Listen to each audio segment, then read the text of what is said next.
강의 세 번째 시간입니다. 시험을 통해서 온전한 기쁨으로 나아가십시오라는 제목의 말씀을 가지고 함께 은혜 받기를 원합니다. 계속해서 야고보서 말씀을 매주 수요일마다 강해하고 있습니다.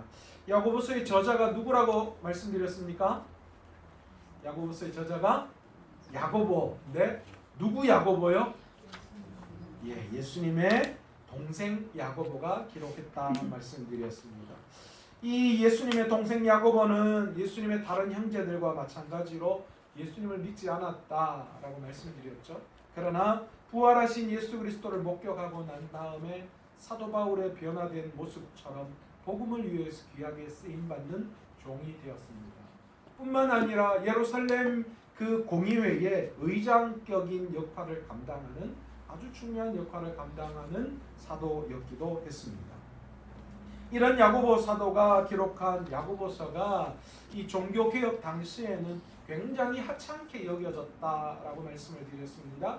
그래서 당시에 이 야고보서의 다른 말이 지푸라기 서신이다 그렇게 이야기를 했었습니다. 이유가 어디에 있다라고 말씀드렸습니까?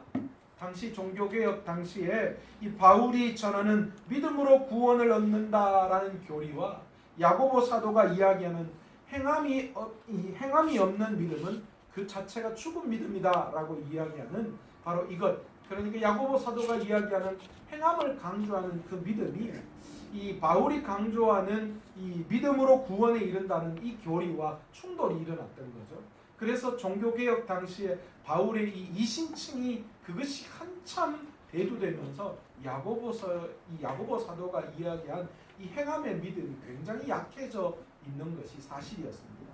그런데 이것은 그 당시 종교개혁자들이 잘못 성경을 바라본 시선이다라고 말씀을 드렸습니다. 이유가 어디에 있다고 했습니까? 바울이 이방인에게 복음을 전할 때에 복음에 대해서 전혀 알지 못하는 이방인들에게 이 행함에 대한 이야기를 할 수 없었기 때문에 이 바울이 복음을 전하는 대상 자체가 이방인인 고로 그 이방인에게 전도할 때에 믿음으로 구원에 이른다라는 이야기를 할 수밖에 없었던 거죠. 그러나 야고보 사도가 오늘 믿음에 대한 이야기를 하면서 행함의 이야기를 하는 것은 이 복음을 받아들이는 대상이 완전히 다르다라고 말씀을 드렸습니다. 오늘 야고보 사도가 야고보서를 통하여 이 야고보서를 보낼 때에 그 수신자가 누구였냐면 흩어진 12지파다라고 말씀을 드렸습니다. 그 흩어진 12지파는 뭐하는 사람인가? 이스라엘의 12지파를 이야기하는 것보다도 복음을 위해서 각지로 흩어진 디아스포라, 그러나 그 사람뿐만이 아니라 온 천하에서 그 복음을 듣고 예수 그리스도를 믿기로 각오한 모든 그리스도인들을 대표한다라고 말씀을 드렸습니다. 그러니까 믿음의 길을 걸어간 사람들, 이제 믿음의 길을 걸어가는 사람들이 어떻게 신앙생활을 해야 하는가에 대한 이야기를 할 때 야고보 사도가 너희가 이제 믿음으로 구원에 이르러 이제 신앙생활을 할 때에는 반드시 너희가 고백한 그 믿음에 대한 삶이 너희들 삶 속에 나타나야 한다라는 것을 강조하고 있다는 거예요. 그러니까 이게 다른 이야기가 아니라는 거예요. 그것이 이 예루살렘에서 회의가 한번 열렸었는데요. 이 바울이 이방인에게 복음 전하는 것에 대해서 이 바리새인들이 문제를 제기한 그 문제 때문에 예루살렘에서 종교회의가 열렸습니다. 여기에서 이 야고보 사도, 거기에 예루살렘 공의회 의장격이었던 야고보와 베드로가 바울의 복음 전도를 동의했어요. 만약에 의견이 달랐다면 동의할 수가 없겠죠. 그러나 그 모든 것들을 서로 동의했다라는 걸로 봤을 때에 바울이 이야기하는 복음과 야고보가 이야기하는 복음이 다르지 않다라는 것을 우리는 잘 알 수 있다라는 겁니다. 그렇다면 야고보 사도가 야고보서를 왜 기록했을까요? 그게 이제 우리에게 문제가 되잖아요. 이게 다 새로운 이야기가 아니라 전에 다 했던 이야기입니다. 왜냐하면 이 이야기를 여러분들이 차곡차곡 머릿속에 이 체계를 딱 갖추어 놓아야 성경을 계속해서 강의하는데 이게 실마리가 될 수 있기 때문에 제가 계속해서 앞부분에 몇 번 좀 강조를 하는 것입니다. 야고보 사도가 야고보서를 통하여서 야고보서를 기록한 이유는 어디에 있는가? 이 복음을 들고 이제 각 지방으로 흩어져 있는 디아스포라들, 그리고 그곳에서 이방인들이 복음을 전해드렸는데, 그런데 문제는 뭐냐면 이들이 유대인들에게 굉장히 많은 종교적인 핍박을 당했다라는 거예요. 또 그것뿐만이 아니었습니다. 이방인들, 각 이 이스라엘이 아닌 다른 각지로, 이 로마의 식민지 하에 있던 각지로 흩어져 있는 이 유대인, 이 예수 믿는 그리스도인들이요, 이 그렇게 이 각지로 흩어졌다 보니까 어떤 종교적인 신앙적인 교육을 제대로 체계적으로 받지 못했다라는 거예요. 그렇다 보니까 과거에 가지고 있었던 그들만의 유대적인 그 습관, 율법적인 그런 습관들을 벗어나지 못했다라는 거예요. 여전히 입으로는 믿음이 있다라고 시인을 했지만 그들 안에는 잘못된 신앙의 관념들이나 과거에 가지고 있었던 습관들이 그대로 존재하고 있었다라는 거예요. 그렇기 때문에 그들을 향하여 야고보 사도가 오늘 이 야고보서를 통하여 그들의 신앙을 바로잡기를 원했던 거예요. 그뿐만이 아니었습니다. 이 흩어져 있는 그리스도인들이 하나님의 나라를 위해서 살아가야 함에도 불구하고 그런 것에 대한 그런 약점들이 좀 나타나기 시작했다라는 거예요. 왜 그러냐면 바울이 전한 구원에 대한 그런 너무 이 구원을 얻는 것에만 치중하다 보니까 그 구원을 살아가는 것에 대한 그런 부분들이 취약했다라는 거예요. 그래서 그들은 한번 내가 믿음으로 구원을 받았기 때문에 이제 더 이상 구원에 대한 중요성을 그들이 깨닫지 못했던 거예요. 그러다 보니까 그들이 계속해서 하나님의 나라와 의를 나타내며 살아가야 할 그리스도인의 삶을 저버리고 이제 뭘 하느냐? 각 로마에 흩어져 있는 각 지역으로 돌아다니면서 장사해서 세상에서 누리는 그런 부귀와 영화를 얻으려고 하는 그런 모습들이 그들에게 나타났다는 거예요.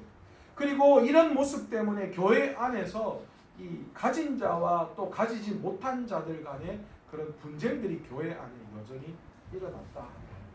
이런 모습들을 바라보면서 이 야고보 사도가 그런 삶을 살아가는 그리스도인들에게 진정한 그리스도인의 삶이 무엇인가를 야고보서를 통하여서 그들에게 이야기하려고 했던 것이 이 야고보 사도가 야고보서를 기록한 목적입니다.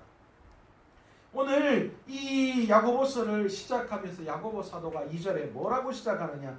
너희가 여러 가지 시험을 만나거든 온전히 기쁘게 여기라 라고 말씀하고 있습니다. 여러분 지난 시간에 제가 이야기했죠. 시험을 당하면 어떤 반응들이 일어납니까? 여러분의 삶에 가장 먼저 어려움이 닥치면 뭐가 가장 먼저 나와요? 불평이 먼저 나오고 원망이 먼저 나오고 괴로움이 나타나고, 그러니까 마음이 좋지 않죠. 그런데 어떻게 여러 가지 시험을 당하거든 이 야고보 사도가 그렇게 이야기하면서 너희가 그 시험 안에서 온전히 기쁘게 여기라 말할 수 있는가라는 거예요. 야고보 사도는 그리스도인들을 향하여서 먼저 여러 가지 시험을 당하거든 그런 이야기를 하고 있어요. 예수를 믿지만 예수를 믿는다고 해서 세상 안에 시험이 없다라고 말하지 않고요. 야고보 사도는 너희가 여러 가지 시험을 당하거든이라는 표현을 쓰고 있어요. 그러니까 오늘 그리스도인이라고 하지만 그리스도인으로 살아가는 우리들이지만 우리들 안에 여러 가지 시험이 반드시 우리에게 주어진다라는 거예요. 그런데 그 시험을 당할 때에 온전히 기쁘게 여기라. 아니 어떻게 온전히 기쁘게 여길 수가 있어요? 시험 당하면 여러분 기쁩니까? 기뻐해요? 그런데 그냥 기뻐해라 라고 하는 말도 아니라 온전히 기뻐해야, 진짜 기뻐해야 한다라는 것을 이야기하는 거예요. 여기에는 이유가 있다고 했습니다. 지난 시간에 뭐라고 말씀드렸습니까? 왜 야고보 사도가 여러 가지 시험을 만나거든 온전히 기뻐해라 라고 이야기하는가? 첫 번째가 어디에 있다고 했습니까? 이 시험을 통해서 우리에게 뭐가 작용한다고요? 믿음이 작용하기 시작하고 이 우리가 가지고 있던 믿음이 이 시험을 통하여서 검증되어 내 것이 되기 때문에 우리가 시험을 당하면 기뻐해야 한다라는 거예요. 야고보 사도는 너희가 여러 가지 시험을 당하거든 온전히 기뻐해야 한다라고 말하는데, 이 기뻐해야 한다라는 말은 다른 말로 너희가 기뻐해야 할 이유가 있다라고 말씀을 드렸잖아요. 그죠? 그 기뻐해야 할 이유가 첫 번째가 뭡니까? 시험을 당할 때에 우리가 가지고 있는 믿음이 그때부터 작용하기 시작합니다. 여러분, 우리가 어느 정도의 믿음의 수준이 있다라는 것을 어떻게 우리가 알 수 있어요? 여러분, 우리가 신앙생활을 열심히 하고 성경만 많이 보고 교회만 열심히 다니면 우리가 믿음이 이만큼 있다라고 그렇게 검증되어질 수 있을까요? 천만에요.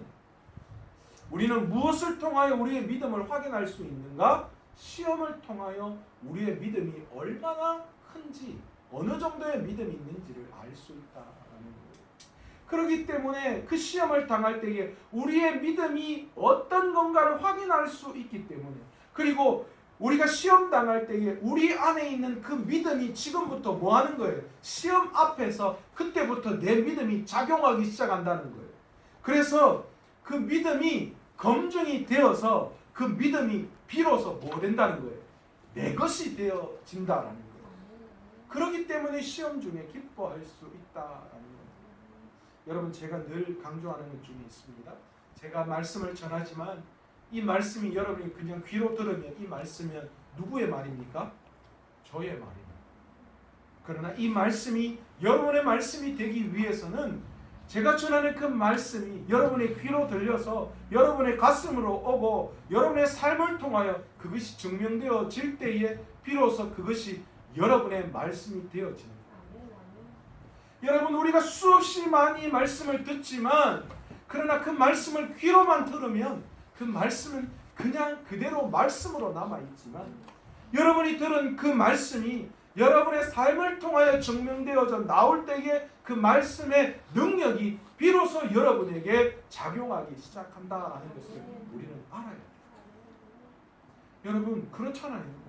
과거에 많은 신앙인들을 바라볼 때에, 믿음의 선조들을 바라볼 때에 여러분, 그들이 성경이 오늘처럼 이렇게 빈번히, 말씀이 오늘처럼 이렇게 정말 흥황하게 퍼져 있어서 그랬을까요?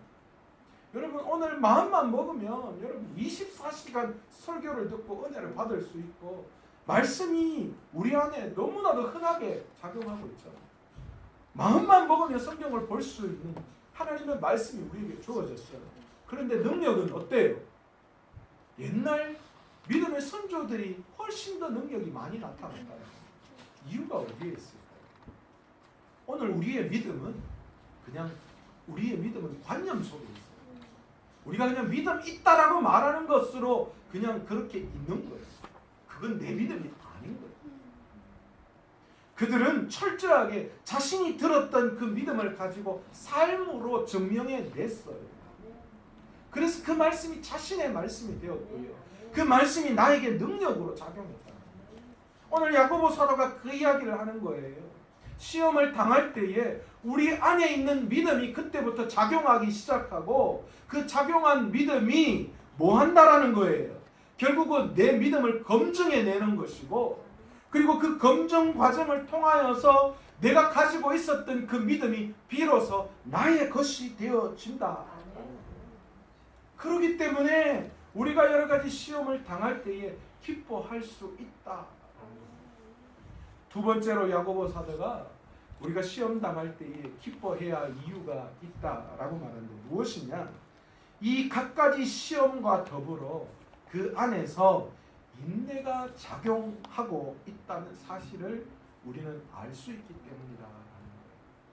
우리가 시험을 당할 때에 비로소 그 시험 중에 우리 안에 인내라는 것이 작용한다. 여러분, 이 인내가 왜 필요할까요? 성경은 이 인내가 인내함이 결국은 뭐로 지금 발전하고 있다라고 성경은 기록하고 있죠. 오늘 본문에 보시면 뭐라고 이야기합니까? 4절에 인내를 온전히 이루라. 그리고 뭐라고 이야기합니까? 이는 너희로 온전하고 구비하여 조금도 부족함이 없게 하려 함이라. 그러니까 결국은 그 인내가 우리에게 작용해서 뭐 하는 거예요? 우리의 삶에서 결코 조금 더 부족함이 없도록 우리의 삶을 만들어 주시기 때문인 거예요. 그래서 이 인내가 우리에게 중요한 거고, 우리가 시험 당할 때 비로소 이 인내가 우리의 삶에 드디어 작용하기 시작하는데, 그런데 놀라운 것은요, 이 인내함은 우리의 의지와는 상관없이요, 우리가 시험 당할 때에 이 인내가 드디어 자기가 원하는 방향대로 스스로 그 길을 걸어간다라는 거예요. 희한하죠. 이해가 안 가시죠? 오늘 본문의 4절에 나오는 이 인내라는, 이 온전히 인내를 이루라라고 하는 이 말은 사실은요, 인내의 역사를 이루라라고 하는 말로 표현하는 것이 훨씬 더 부드러운 해석이에요. 인내의 역사를 이루라. 그 인내함이 어떻게 어떤 길로 걸어가는지 우리가 그것을 바라보아야 한다라는 거예요. 인내는 사람에게 초점이 맞춰진 게 아니에요. 그러니까 인내함이 나에게 의지나 나의 어떤 뜻에 의해서 되어지는 것이 아니라, 인내함 그 자체가 어떻게 작용해서 하나님의 뜻으로 그 인내함이 스스로가 그 길을 인도해 나아가고 있다라는 것을 우리는 알아야 된다라는 겁니다.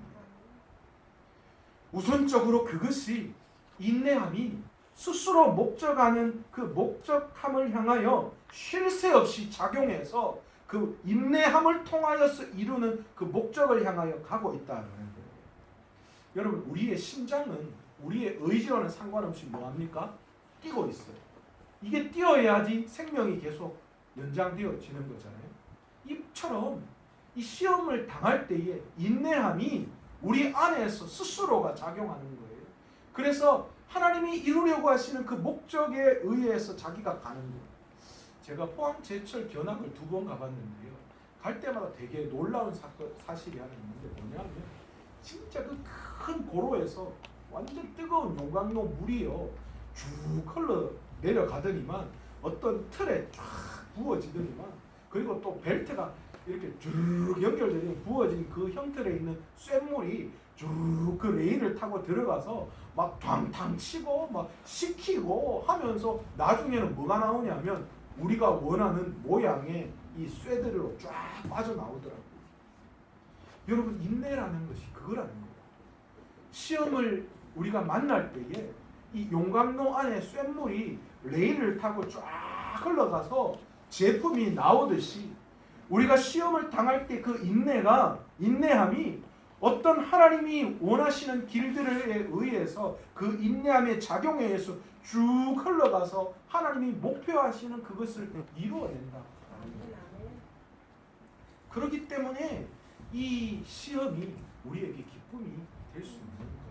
우리와는 상관없이 그 시험을 당할 때에 하나님의 그 인내하심이 작용해서 지금 뭘 이루는 거예요? 우리가 조금도 부족함이 없는 사람으로 하나님이 우리를 지금 뭐 하시는 거예요?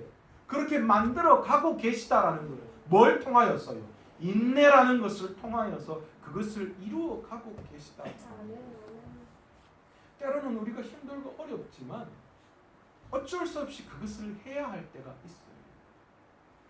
때로는 토기장이가 아름다운 그릇을 만들기 위해서 그 그릇을 다듬고 때리고 깎아내고 하듯이, 하나님이 원하시는 방향대로 우리가 만들어지고 나아가서 조금도 부족함이 없는 사람이 되기 위해서 하나님의 시험이라는 것을 통하여서 우리를 깎으시고 다듬으시고 만들어 가시는 분이시다. 그래서 그 누구에게 내어놓아도 조금도 부족함이 없는 작품 하나가 태어나듯이 하나님은 우리를 그렇게 만들고 계시다라는 거예요. 그렇기 때문에 시험이 우리에게 진정한 기쁨이 될 수 있다.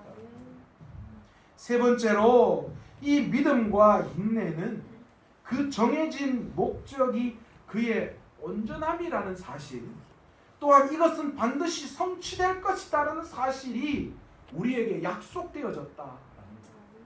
그러니까 시험은 우리를 멸망케 하거나 우리를 넘어뜨리는 도구가 아닌 거예요. 하나님은 이 시험을 통하여서 하나님이 원하시는 어떠한 성취를 이루어 가고 계시는 분이시다라는 거예요. 그래서 결국은 그 성취를 이루어내시는 분이시다라는 거예요. 그렇기 때문에 이 시험이 우리에게 기쁨이 될 수 있다. 우리를 절망 가운데 놓아놓고 우리를 패배하게 하는 게 아니에요. 세상 사람들은 어쩌면 우리와 함께 한다라고 이야기하지만, 우리 모두가 그렇지는 않지만 많은 사람들이 대부분 남 잘 되는 거 별로 좋아하지 않아요. 우리 하나님은 그런데 그러신 분이 아니시다는 거예요. 우리 하나님은 딱 보고 우리 잘못하는 사람을 쏟아내고 진짜 알짜배기만 구원시키려고 하는 계획 가운데 시험을 주시는 분이 아니라 다 부족하고 연약하지만 그 다 부족하고 연약한 사람들을 하나님은 뭐 하시고 계신 거예요? 하나님이 원하시는 방법으로 반드시 만들기를 원하시는 분이시다. 그래서 하나님이 목적하시는 그 모양, 그 상태로 하나님은 만들어 놓기를 원하시는 거예요. 그래서 시험이라는 것을 통하여 우리를 그렇게 만들어 가고 계시다. 그리고 그것은 반드시 이루어진다는 거죠. 그래서 시험 중에 하나님은 이기지 못할 시험을 주시지도 않고 그 시험 중에 하나님은 승리할 수 있도록 힘을 주시는 분이시다라는 것이 그 이유 때문이죠. 그래서 그 시험에 이기도록 하나님은 우리와 약속하셨어요. 그것이 반드시 하나님의 뜻에 의해서 성취될 것에 대한 약속의 증표가 우리에게 있는 거죠. 그게 뭡니까? 우리가 확인한 구원의 은혜죠. 예수 그리스도의 십자가 아닙니다. 주님은 그것을 통하여 우리를 이루신 거예요. 우리의 삶을 통하여 그 모든 것을 이루어내셨어요. 그런데 그럼에도 불구하고 여전히 부족하고 연약한 부분들이 우리에게 있기 때문에 우리 주님께서는 이런 실험을 통하여서 성도들을 온전케 하기 위한 하나님의 손길로 시험을 허락하시는 것이죠. 때로는 우리 아이들이요, 우리 아이 자녀가 조금 더 멋진 모양으로 나가게끔 하기 위해서 때로는 부모들이 좀 하드하게 그 아이를 훈련시킬 때가 있어요. 미워서 그런 거 아니죠. 그 애가 그걸 통하여 실패를 맛보게 하게끔 하기 위해서 그러는 부모는 전혀 없습니다. 그것을 통하여 인내를 배우고 또 사랑을 배우고 지혜를 배우고 여러 가지 것들을 배워서 이 세상 사는데 부족함이 없도록 그렇게 해서 조금 더 부족함이 없는 사람으로 만들기 위해서 그래서 때로는 그 자녀에게 힘든 여러 가지 것들을 그에게 주어지고 그걸 이루어내게 하는 거죠. 그게 부모의 마음이잖아요. 우리 하나님의 마음도 동일하다.